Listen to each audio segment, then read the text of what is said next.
Studies Department at Tennessee State University, Dr. AAl-Hadid. And of course, Dr. Al-Hadid, let me welcome you to the show this morning. Thank you, Dr. Haynes. It's always a pleasure to be with you. And Dr. Al-Hadid, what can we say in reference to what you've already given us? Everything from Marcus Garvey to Africans in the New World, historical black colleges, just a whole number of just very interesting and important pieces of information.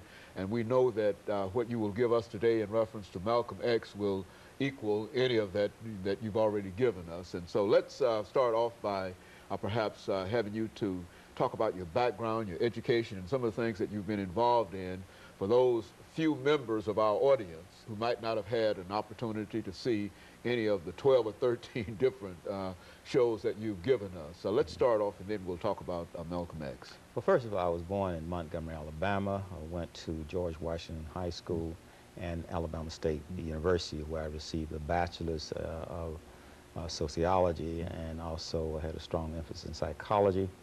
I left the Deep South and went out on the West Coast to California, where I received a doctorate in sociology at the University of California in Santa Barbara. While studying there as a graduate student, I had an opportunity to go to Nairobi, Kenya. And it was there in Nairobi, Kenya in 1969 that I converted to the religion of Islam. And I also made the pilgrimage 6 months later. I went to Mecca. Much of this was influenced by reading the autobiography of Malcolm X.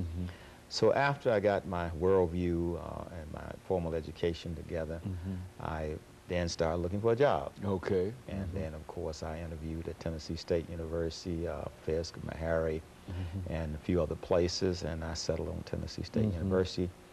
Been at TSU for a long time. I started in the sociology department. Then in 1994, we created the Department of Africana Studies.